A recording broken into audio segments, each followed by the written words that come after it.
İnsanlar audit sözü eşidəndə həyəcanlanır. Audit gələndə işçilər ikiyə ayrılır.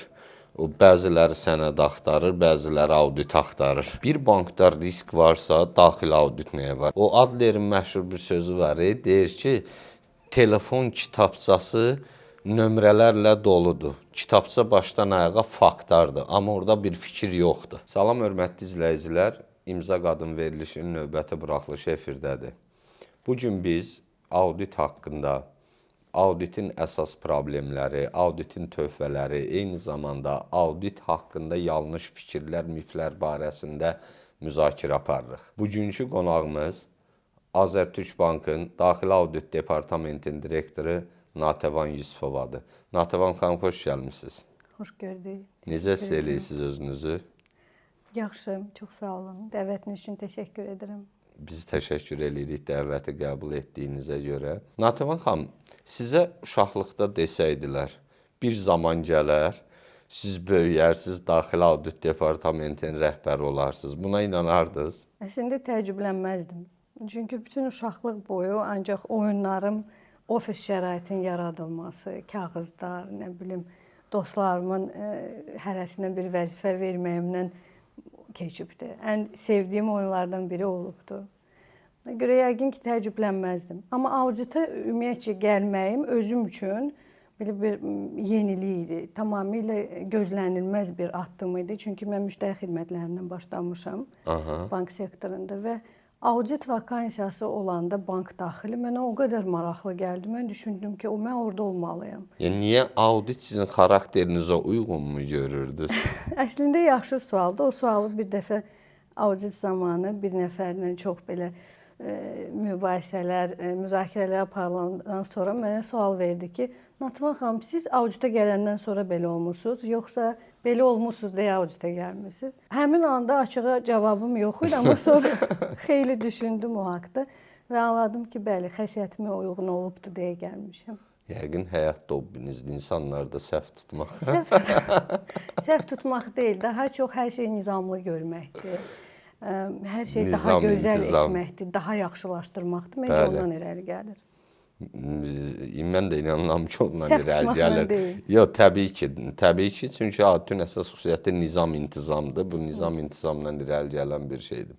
Bəs niyə görə, Natəvan xanım, bəs insanlar audit sözü eşidəndə həyəcanlanırlar? O zarafatyana bir misal deyirlər. Deyirlər, audit gələndə işçilər ikiyə ayrılır. Bəziləri sənəd axtarır, bəziləri audit axtarır. Bu doğrudan da bunda bir həqiqət payı varmı?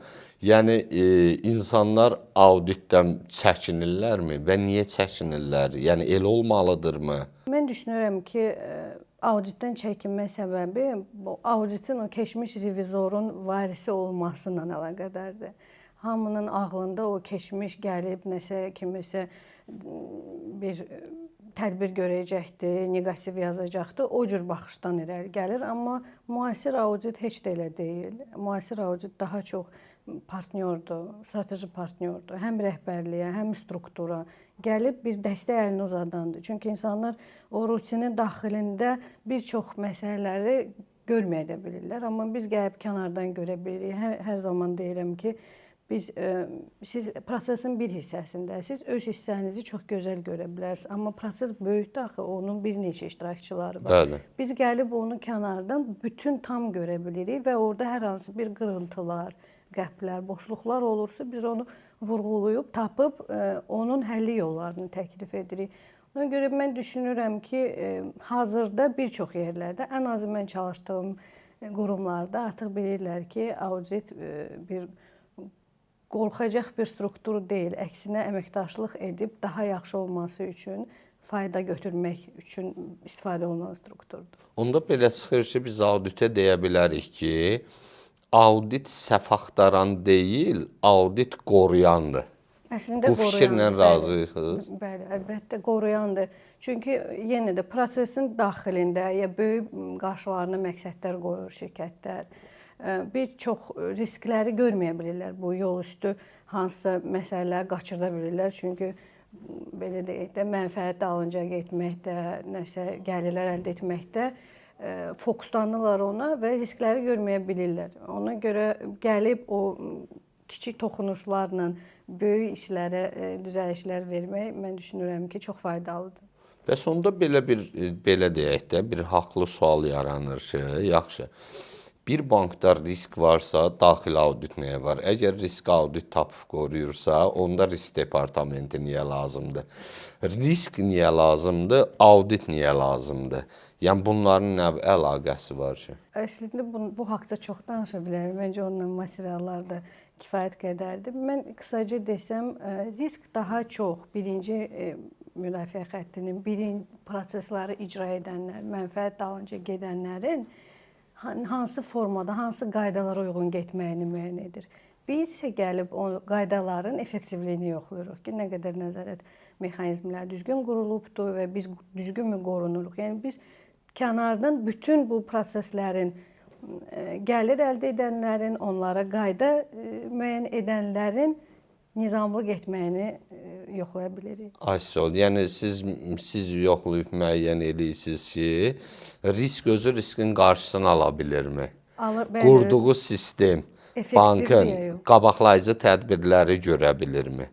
Yəni riskin öz fəaliyyətində qiymətləndirirsiniz də. Nəzarətində, riskində, bəli. Bəs yaxşı, güclü audit hansı xüsusiyyətlərə malik olmalıdır? Hansı xüsusiyyət mütləq auditdə olmalıdır sizə görə? Siz struktur olaraq nəzərdə tutursunuz? Auditor olaraq götürək. Auditor olaraq. Mən ümumiyyətcə hesab edirəm ki, auditor birinci çox peşəkar olmalıdır və çalışdığı sahəni bilməlidir. Auditdən kənar yoxladığı sahə haqqında tam məlumatlı olmalıdır. Və ən əsası, yəni heç bir yerdə danışılmayan, amma mənim üçün çox vacib olan cəsarətli olmalıdır. Yəni o gördüyü hər hansı bir məsələni, kənarlaşmanı doğru düzgün gətirib çatdıra bilməyi bacarmalıdır. Çəkinmədən, qorxmadan və mövqeyini müdafiə edə bilməlidir. Yəni buna audit obyektivliyi deyə bilərik. Tamamilə, əlbəttə.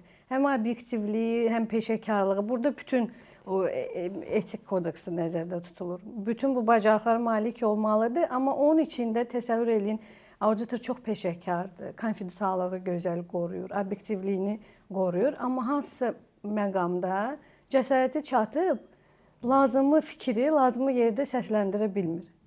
Onda onun qalan hamısı tamamilə lazımsız olur. Bax, ola bilər ki, mən düşünürəm ki, bəlkə də audit haqqında yaranmış səhv fikirlər, auditi səhv axtaran kimi tanımağının səbəbkarı da bəzi auditorlardır ki, özünü o cür tanıdıb. Yəni niyə? Daha çox düzəldici fəaliyyət kimi yox, səhv tutan kimi özünü təqdim eləməkdən insanların audit haqqında bu fikrini gətirib çıxara bilər də. Yəni faktı fakt kimi nəyə gətirmək istəyirəm əsas məsələni? Yəni fakt tutmaq xatirinə fakt tutmaq önəmlidir audit üçünmü? Yoxsa auditdən daha çox faktın arxasında duran yaratdığı risk önəmlidirmi? Yəni beləsi var ki, sadəcə səhvi tutur ki, hə, burada səhv var. Amma səhvin mahiyyətinə varmadan bu səhv mənə risk yaradırmı, yaratmırmı? Bax, bu bir növ məncə qeyri-peşəkarlıq da ola bilər. Buna sizin fikriniz necədir? Bu nə ola bilər? Həm hansı riski yaradır, mahiyyətini anlamaq lazımdır və əsas məsələ o riski yaradırsa, onun kökünü tapmaq lazımdır. Yəni onun kökünə kimi düşmə qabiliyyəti olmalıdır ki, onu axtarsın, tapsın və başa düşsün ki, nədən qaynaqlanır bu problem. Elə məsələlər olur ki, çox kiçik bir problem olur. Amma o nəzərdən qaçır və bu getdikcə böyüdür, problem böyüyür, hər hansı bir pozuntuları artır. Buna görə mütləq, bəli, anlamaq lazımdır hansı riski daşıyır. Yəni doğrudan mı əhəmiyyətlidir, yoxsa nəsə yazmaq üçün yazırıq və kökünü müəyyən eləmək. Mən hesab edirəm ki, bu hər iki tərəf, yəni həm gələcək perspektivlər və keçmişi ki, nədən bu yaranır ki, onun qarşısını almaq, doğru düzgün qarşısını almaq ki, növbəti dəfə belə hallar təkrarlanmasın. Amma auditorların mən deməzdim ki, ona məqsədləri nəsə yazmaqdır. Ən azı mən idarə etdiyim strukturlarda bu daim aşılanır əməkdaşlara ki, biz yazmaq naminə yazmırıq. Əksinə mənim üçün çox faydasız bir iş olar da götürsək ki, biz özümüz üçün burada oturmuşuq, nəsə axtarırıq, nəsə yazırıq, heç bir fayda vermirik banka, onda bu fəaliyyət nə lazım? Ay sağ ol. İndi mən niyə? Mən arba siz audit tərəfdən baxsınız. Bəli, İndi mən gəlin struktur tərəfdən baxın, filial tərəfdən baxın. Mən daha çox təmasdayam filiallarla. Hansısa bir qaydanı öyrədirik də, təlimdə öyrədən kimi belli. Bu audit gəlib bizə səhv yazır. Audit gəlib bunu səhv yazır. Yəni görün ona görə bu qənaətə gəlib dediyim fikri arqumentləşdirirəm ki, bəzən görürsən ki, bunların fobiyası audit yazma fobiyasıdır. Yəni daha çox sistemin düzəlmə fobiyası yox, audit məndə bunu səhv yazar, qüsur yazar, nə bunun üstündə xəbərdarlıq alaram yazar, şəxsi fobiyalar, problemləri var. Mən hesab eləyirəm buna görə bəlkə də audit özünü bu cür tanıdıbmı, yoxsa həqiqətdənmi bu səhvə görə çox cəza mı alıblar, bundan mı qaynaqlanıbmı? Yəni axırı ki, belə bir fikirlərin formalaşması labüd olur da təşkilatlarda. Əslində bunun hamısı nədənsə irəli gəlir. Yəni bu ayrı-ayrı bir hallar kimi baxmaq lazım. Mən onu ümumiləşdirməzdim. Bəlkə o şəxs elə daimi səhvlərə yol verir. Ona görə də audit gəlir, onun nəticəsində də o nəsə xəbərdarlıq alır və s. Yəni mən onun tərəfdarı deyiləm. Çünki mən tərəfdaş olmaq istəyirəm, mən fayda vermək istəyirəm struktura. Ona görə də biz tapıntı olanda onun səbəbini tapıb belə həllinə fokuslanırıq, həlli üzrə tədbirlərin formalaşmasına fokuslanırıq. Amma fonda bu yəqin ki, çalışan strukturdan da çox şey asılıdır. Çünki hər hansı bir rəhbərin daimi bir kiçik pozuntuya görə də nəsə bir xəbərdarlıq edilməsi həvəsi varsa, belə deyək, o yəqin ki, elə auditə də səbəb götürə bilər. Bizim hesabatlarımızda mən inanmıram ki, audit hesabatında yazılır ki, kiməsə xəbərdarlıq verin, kiməsə töhmət verin. Təbii ki. Orada adətən o icrasının işidir. Yazılır ki, problem budur, səbəbi budur və bunu necə aradan qaldıra bilərik və birgə düşünürlər ki, hansı tədbiri icra edəcəyik. Burada audit hesabatı bitir. Aynen. Amma ondan sonraki proseslər daha çox auditdən asılı deyil. Təbii ki, auditdən asılı deyil. Tam razıyam, fikirlərinizlə tam razıyam ki, bu fakta görə dəyişir, hala görə dəyişir, təşkilata görə dəyişir, banka görə dəyişir. Bu müxtəlif subyektlərə görə dəyişəndir. Ümumi deyil, ümumidən bir parçadır da, belə deyək. Nativan xanım, sizin üçün və yaxud da ümumiyyətlə audit üçün detallarmı? Yəni buna detallı audit faktı deyək, audit sübutu deyək. Bunlar mı önəmlidir, intuisiya mı önəmlidir? O Adlerin məşhur bir sözü var, deyir ki, telefon kitabçası nömrələrlə doludur. Kitabça başdan ayağa faktlardır, amma orada bir fikir yoxdur. Yəni fakt çoxdur, amma fikir yoxdur. Həqiqətdə bax bu Adlerin fikrindən gəlsək, audit üçün bax bu faktlar mı önəmlidir, yoxsa intuisiya mı önəmlidir? Yəni bunun içində yatan bir fikirlər mi önəmlidir? Məncə hər ikisi önəmlidir. Onun biri o birisiz olmur. İntuisiya təcrübə ilə gəlir. O hər hansı bir keçmiş təcrübələri, best praksisləri falan toplanmısan, özün üçün saxlayırsan hardasa və sabahları hər hansı bir detallarla üzləşəndə o artıq üzə çıxır ki, burada bu yox, daha dərinə getmək lazımdır. Məsələn, bir çox hallarda bəli mən deyə bilərəm ki, intuisiyada çox lazımi yönə apara bilir. Amma tam detallara fokuslansaq, məncə onun içində itmək də olur. Bəli. Lazımı fokusun üçün, qərar verməyin üçün ehtiyacın olduğu qədər detallara düşməyə mütləq lazımdır.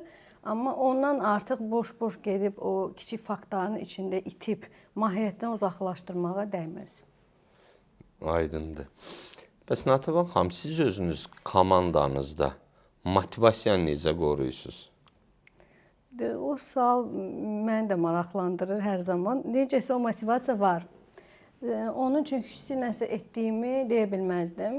Yəqin ki, ümumi götürsək, mən düşünürəm ki, ilk növbədə səmimi mühitin yaradılması, inkişaf üçün uyğun mühitin yaradılması, dəstəkləmək bacarığı, həm yeni başlanğıclarda əməkdaşların dəstəklənməsi, onların o kiçik bacarıqlarını görüb daha geniş imkanlar açmaq, o hamısı motivasiya, yəni mən demirəm ki, hər hansı bir gəzintilər, hər hansı bir birgə fəaliyyət o standart bir fəaliyyətlərdir. Məncə bizdə xüsusi bu yanaşmadır ki, səmimi ortamın formalaşması və hər bir şəxsə fərdi olaraq yanaşmanın təmin edilməsidir.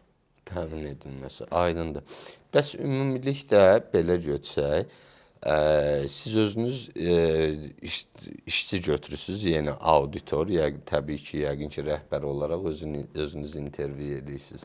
Siz bir rəhbər kimi ilk olaraq işə bir auditor götürəndə o hansı xüsusiyyətlərinə və yaxud hansı bacarıqlarına, nələrə daha çox diqqət eləyirsiniz? Yəni, bu mesajla biz ötürmək istəyirik ki, bəlkə kimsə auditor olmaq istəyəndə bu xüsusiyyət, nə bilim, bu detallar önəmli ola bilər ki, onları inkişaf elətdirsin. Auditor olmaq üçün hesab eləyirəm ki, müəyyən bir bazavi minimum olmalıdır. Yəni, hansısa bir özün şəxsi keyfiyyətləri olmalıdır. Bu çox vacibdir. O dürüstlükdür. Yəni, dürüstlüyü heç bir təlimlərlə aşılamaq olmur. Peşəkarlığı olur, dürüstlüyü, səmimiyyəti olmur. Sonra konfidensiallığı qorunması, detallara diqqətçilik, nə qədər detala diqqət yetirir, verilən hər hansı bir tapşırığın, sualın mahiyyətini anlayıbmı cavabı verir, yoxsa sadəcə danışmaq üçün danışır. Yəni, sonra onların hamısı yekunda onun elə fəaliyyətində də əks olunacaqdır. O dürüst davranacaqmı audit obyektindən? O səmimi gəlib hər hansı bir səhv olanda onu səmimi etiraf edə biləcəkmi? Peşəkar yanaşaraq prosesdə əldə etdiyi məlumatları qoruya biləcəkmi?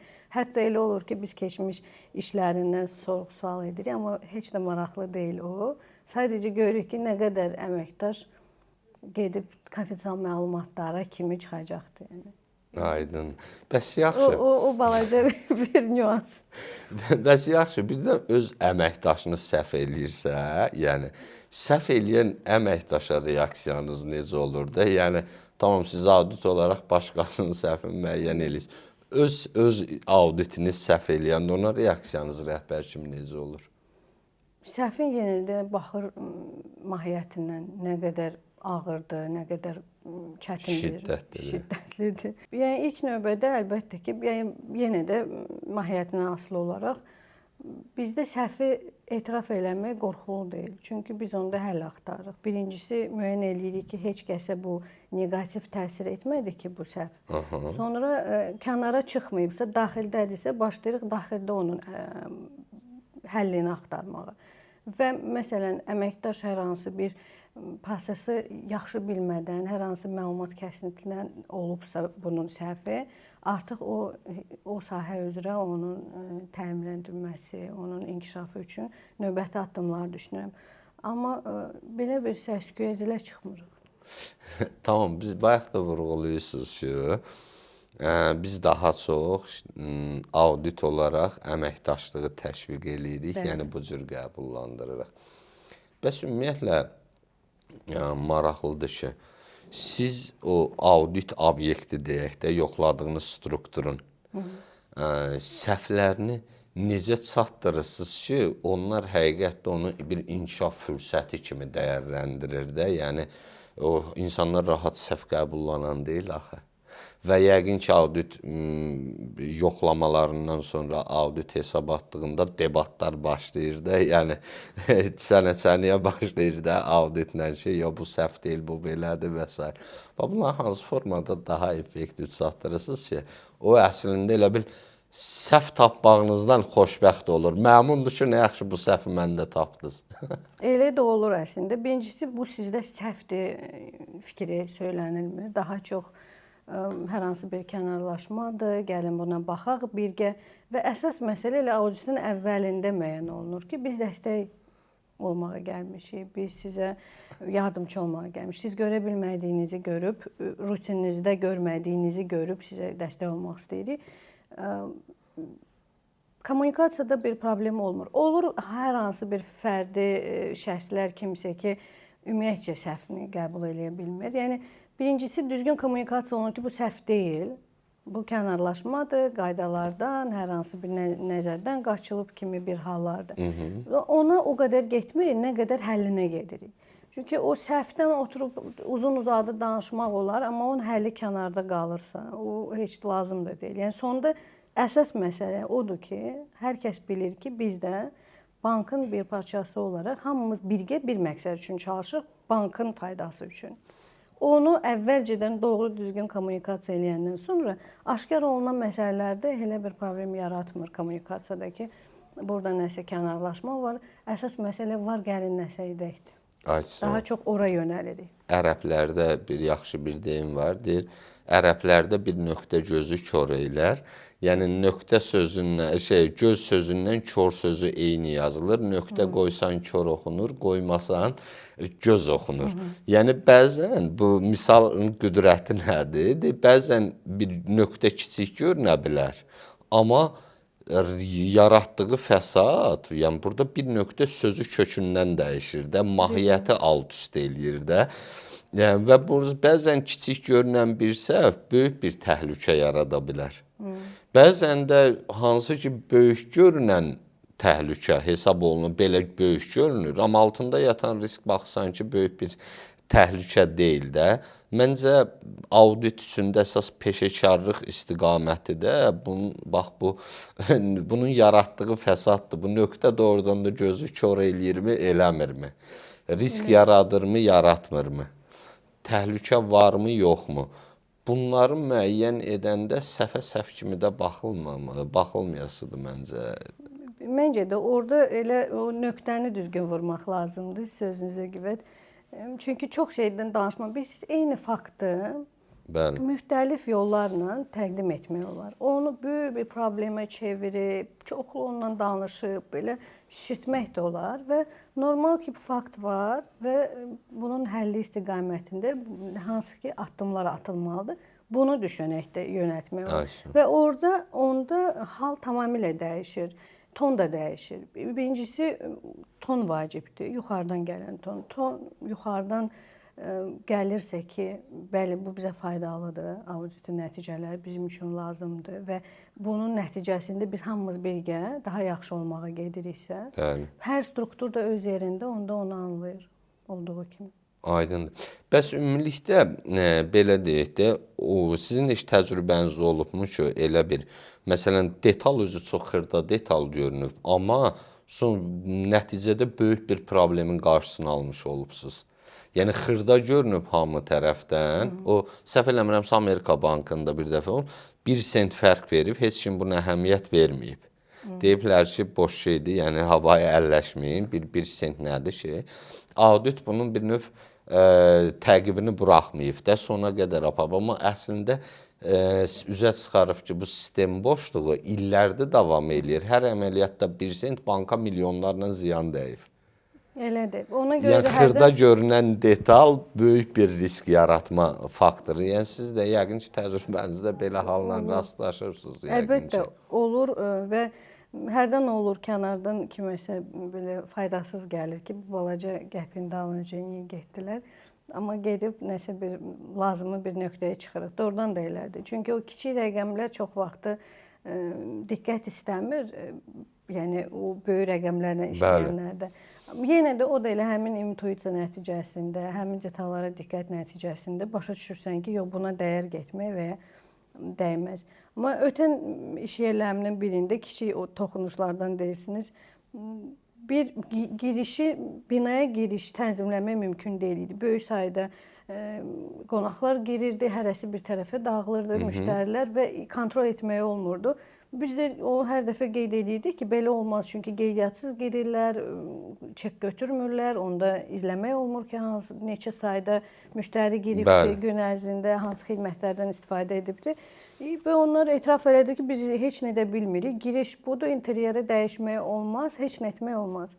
Və biz baxdıq, düşdük, özümüz nəzər keçdik. İnandırım sizi ki, sadəcə gül dibçəklərinin dəyişməyi nəticəsində heç nə dəyişmədi interyerdə. Sadəcə gül dibçəklərini elə qurduq ki, o bir istiqamət verici formaya düşdü və insanlar artıq böyük sayda yox, tək-tək keçməli oldular o yerdən. Və tək keçəndə də artıq onu cəlb edib çək götürməyə, növbə götürməyə yönəltmək oldu. O kiçik detal böyük dəyişikliyə səbəb oldu. Bu belə də danışa biləcəyim hallardan biri.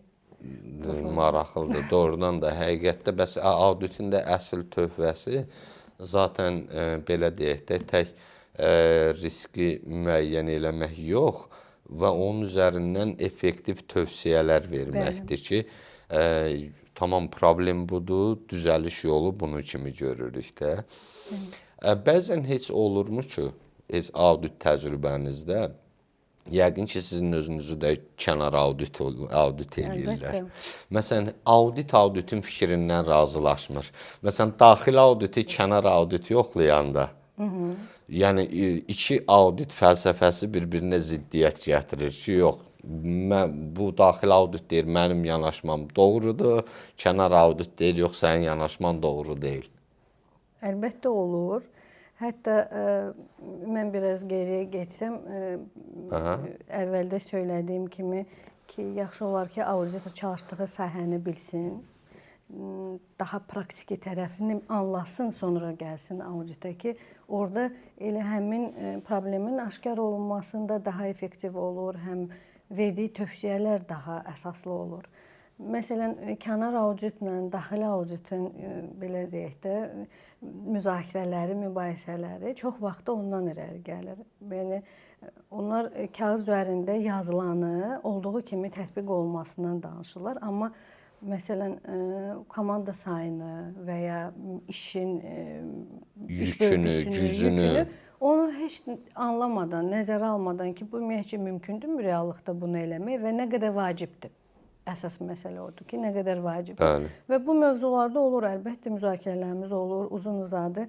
Hətta ötən qiymətləndirmədə də elə mən əməkdaşlarıma deyim. Biri gördüm arada coşurlar ki, bunu nə istəyir, bu nə deməkdir? Görürsünüz, biz də gəlib kimisə yoxlayanda eyni reaksiya olur əslində. Ona görə anlayışla qəbul edin. Çalışın kommunikasiyanı elə qurun ki, incitməyin insanları da. Onsuz da hər hansı bir şəxsləri gəlib rutinindən çıxardıb, ona əlavə sual verəndə bu narahat edir. İstənilən halda. Hətta bizi belə müəyyən qədər narahat edirdi bu hal. Ona görə məncə burada bir-birimizi anlamaq lazımdır və eyni cürə. Necə ki, biz kənar auditlə hər bir emosiyalarımızı kənara qoyub, faktla, əsaslı şəkildə danışırıq və mən eyni münasibəti də strukturlardan gözləyirəm. Laf yaxşı. Bəs Natəvan xanım, belə bir məqam yaranır. Deyirlər ki, auditin suallarına maksimum qısa cavab vermək lazımdır. Çünki audit sualdan sual çıxardır, mövzudan mövzu çıxardır. Yəni, ağla gəlməyən problemlərə də gedir, çıxır da. Yəni, ona görə maksimum danışmamaq lazımdır. Yəni, bu fikir nə dərəcədə? Bilmirəm. Mən ümumiyyətcə eşitməmişəm bu fikri. Yəqin bu fikirləri auditdən çox uzaq saxlayırlar. Yoxlama obyektlərin fikridir də. Əslində bir doğrudan yəqin ki, oxşuyur bir reallığa. Çünki mən keçmiş təcrübədən yadıma çıxdı. Bir audit çərçivəsində əməkdaşlar gedib özü tamamilə kənar bir fəaliyyəti yoxlayıblar, subkontraktoru. Və orada çoxlu suallar veriblər, nə bilim, nəysə, bu necə eləyirsiniz, onu necə eləyirsiniz və sonra bir belə qəşəng hesabat veriblər. Hesabat gələndə audit obyekti deyib ki, bunlar gəlib elə bəsit suallar verirdi, bunun nəticəsində bunu necə müəyyən elədilər? Yəni, o doğrudan o bəsit ilk baxışdan bəsit, lazımsız, audit obyekti də haradasa yorulubdur, nəyəsə cavab verib, nəyəsə. Amma yekunda o tək onun cavablarından formalaşmır axı audit nəticələri. Əlbəttə ki, sənədlərə baxılır, qaydalara, qanunlara. Yəni, sonda bir belə ağır hesabat gələndə masaya təəccüblənmişdilər ki, gələndə bəsit suallar verirdilər. Heç onlar gözləmirdilər ki, belə bir nəticələr əldə olunacaq. Doğrudur, tamamən haqq qazandırıram fikrinizə ki, dediyinizdə həqiqət payı ondan ibarətdir ki, onların bəzən çox primitiv suallarla, yaxşı texnika ilə sanki söhbət etdiyi kimi görünür, amma altında analizlər, getmə meyarları müəyyən olunur. Natəvan xanım, bir məqam. Deyirlər ki, bəzən belə bir deyimlər də var, audit digər strukturlarla yaxın mehriban olmamalıdır. Çünki bu audit obyektivliyinin pozuntusuna gətirib çıxara bilər. Səmimi münasibətlər, nə bilim, yaxşı münasibətlər obyektivliyin pozuntusuna gətirə bilər. Yəni audit nə isə görməzdən gələ bilər. Bu mifdir yoxsa həqiqətdir? Bank sektorunda ümumiyyətcə audit fəaliyyəti, beynəlxalq standartlara uyğun audit fəaliyyəti formalaşandan mən elə auditdəyəm. Və mən bütün bu evolyusiyanı görmüşəm. İlk növbədə bəli, bizə belə aşılanırdı və biz belə tamamilə bağlı, qapalı bir struktura çevrilirdik. Heç kəslə çalışırdıq ümumiyyətcə heç ünsiyyətə girməyə, maksimum salam sağolunla bitirirdik münasibətlərimizi. Çünki biz obyektivliyimizi qorumalıyıq, biz heç bir formada heç kəslə yaxınlıq etməməliyik. Amma zaman dəyişir. Necə ki, ümumiyyətcə bizdə bazarda artıq audit özü dəyişir, bu dünyada da dəyişir. Bu oradan da ki, 20 il bundan öncəki audit deyil hazırdakı audit. Və hazırda bütün platformalardan, bütün standartlar bizi əksinə daha çox ünsiyyətə, daha çox kommunikasiya vadar eləyir. Və nə vaxtsa mən özüm də çəkindiyimdən biraz kənar dayanırdım hamıyla ki, yox ünsiyyətə girməyim, artıq sabahları obyektivliyim sual altına düşə bilər falan. Mən indi rahatlıqla ünsiyyətə girə bilirəm, amma çox gözəl öz çərçivəmi qoruyorum və hər kəs də anlayır ki, bu insan olaraq biz çox xoş münasibətdə ola bilərik, amma peşəkar fəaliyyətdə onun tələbləri var, onun standartları var və orada heç nə dəyişməyəcəkdir. Və ümumiləşdirsək, ümumi olaraq bəli, hazırda standartlardır belə. Daxili audit standartları bizi daha çox ünsiyyətdə olmağa çağırır. Çünki yəqin ki, hamı bizim kimi də, yəni digər ölkələrdə bunu birmənalı qarşılayıblar və tamamilə belə kənarlaşıb, kənar bir struktur kimi davranmağa başlayıblar. Amma elə deyil. Çünki biz toplum olaraq çalışdığımız təşkilatın bir hissəsiyik. Biz hamımız birgə dəyər yaradırıq. Və əlbəttə biz etik standartlarımıza, qaydalarımıza riayət eləsək, bu problemlərlə heç üzləşməyəcəyik ki, əlavə kiminsə problemini gizlətməli olaq, əksinə. Mən sizin dostunuzamsa, mən sizin probleminizi sizə söyləməyi dostluq hesab edirəm. Nəinki söyləməyə və siz davam edə bilərsiniz və daha çətin bir vəziyyətə düşə bilərsiniz. Tamamilə doğrudur və ən əsası da bu münasibətləri qarışdırmamaq. Yəni, müdirlə işçi də dost ola bilər, müəllimlə də tələbə dost ola bilər, əsgərlə zabit dost ola bilər. Amma işdən kənardır. Biri dostdursa, məsəl üçün, amma iş vaxtı müdir işçidir.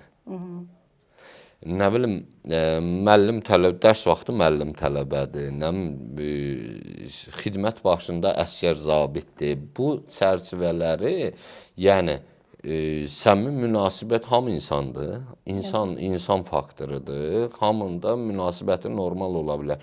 Yəni, problem demək istəyirəm ki, bunlar hardan daha çox qaynaqlanır. Bəzən bu münasibətlərin yeri dəyişik düşəndə insanlar sui-istifadəyə gətirib çıxartma halını ki, hə, mən bundan yaxınam, bu mənə, məsələn, mən bu auditlə yaxınam, bunu mənə səhv tutmaz, tutsa da inciyər ki, siz necə, və biz yaxın münasibətimiz var, gəlib bunu mənə səhv yazsan, yaxşı deyil.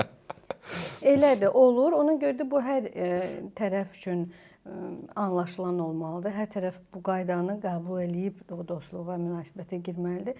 Yenə də auditorlara aşılanır ki, siz xoş münasibətdə ola bilərsiniz, amma özünüzü heç vaxt o yerə qoymayın ki, sabah seçim qarşısında qalasınız ki, dostluğumu seçim, peşəkarlığımı seçim.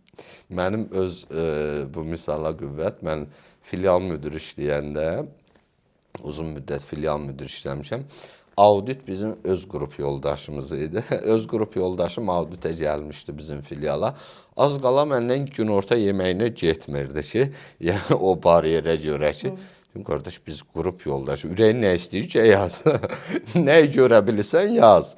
Amma bu şeyə nə aidiyyəti? Biz ən azı qrup yoldaşıyıq da. Yəni bəzən demək istəyirəm ki, bunu təcrübədə özüm görmüşəm ki, bəzən qrup yoldaşı belə qrup yoldaşından çəkinirdi ki, özümdə olan şeydən ki, o əvvəl dediyimiz fikirlər ki, audit bir pərdə saxlamalıdır, nə bilim, yeməyə getməsin, bundan nə bilim audit obyektivliyi pozula bilər, şübhə altına alına bilər, nə edə bilər.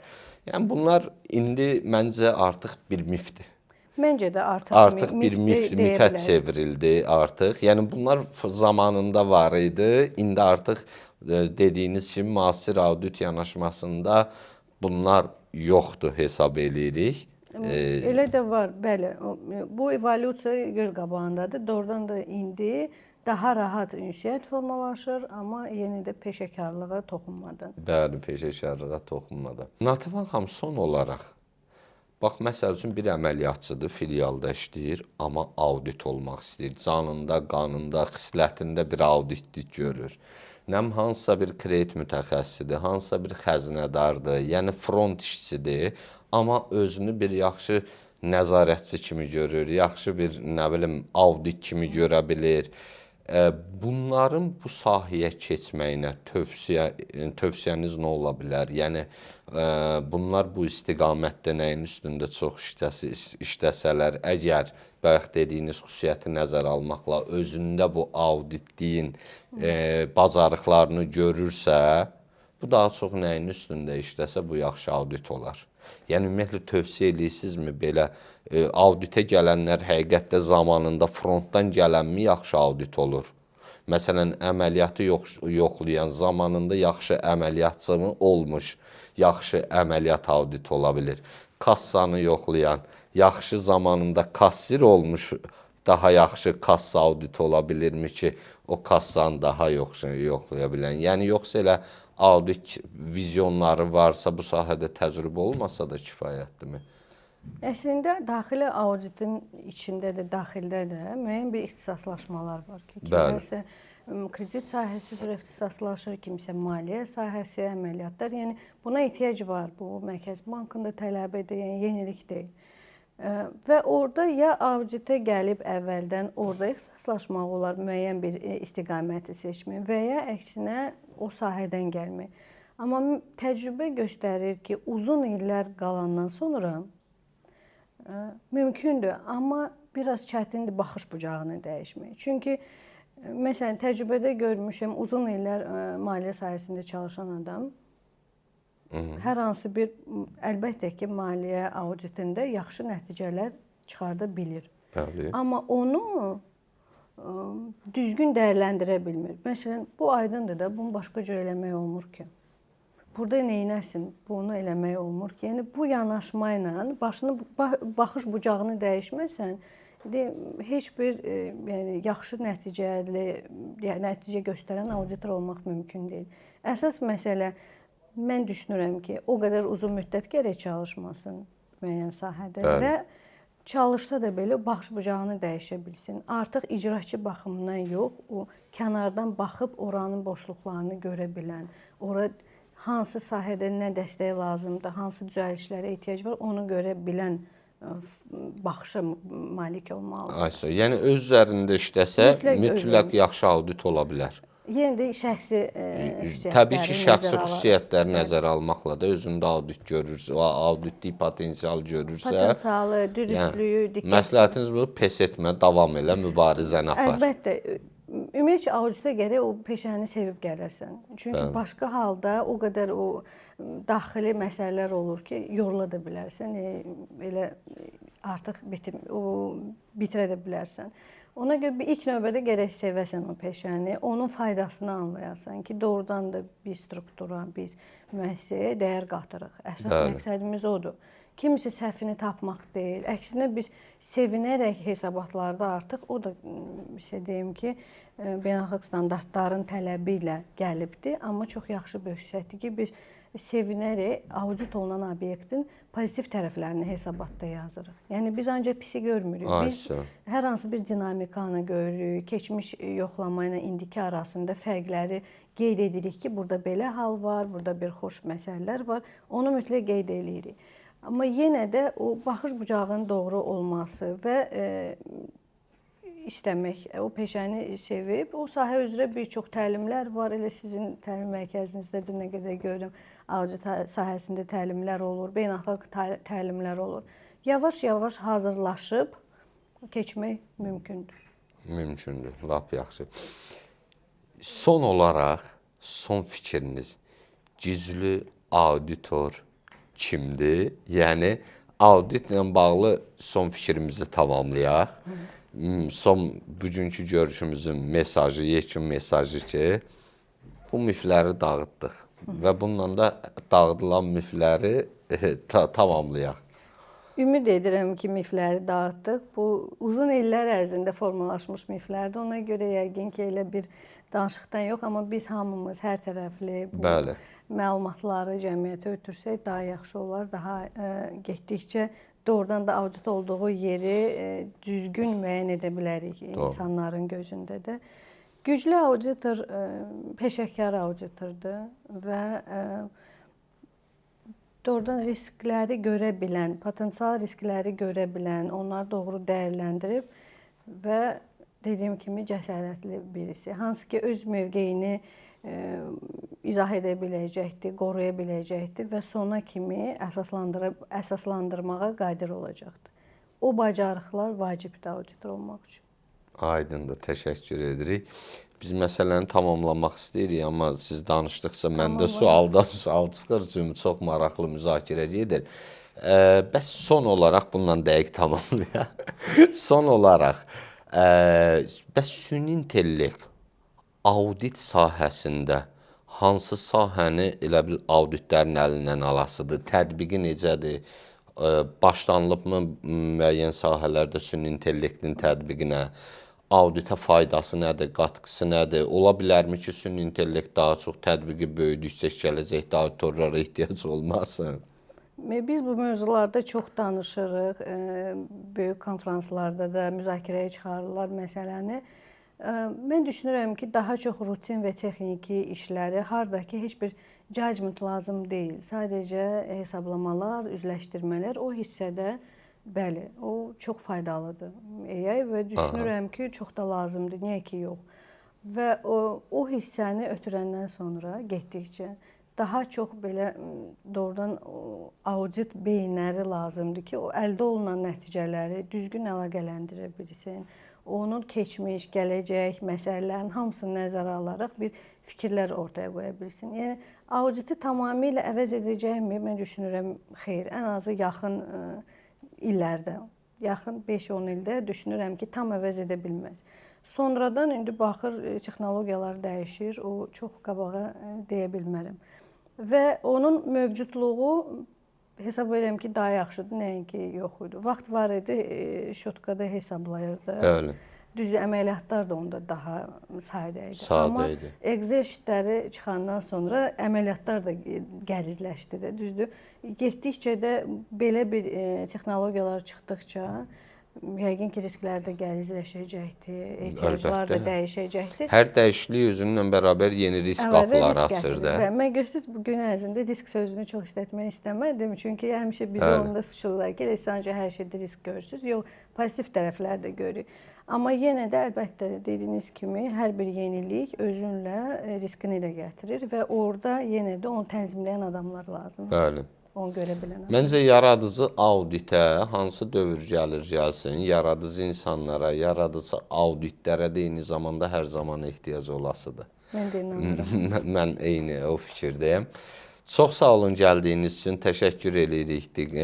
Dəvətimizi qəbul etdiniz, maraqlı müzakirəniz üçün ayrıca təşəkkür edirik. Bununla da bugünkü verilişimiz sona çatdı əziz izləyicilər. Sizin də audit barəsində hər hansı bir fikirləriniz varsa, şərh bölməsində yazmağı unutmayın. Sağ olun, növbəti görüşlərədək.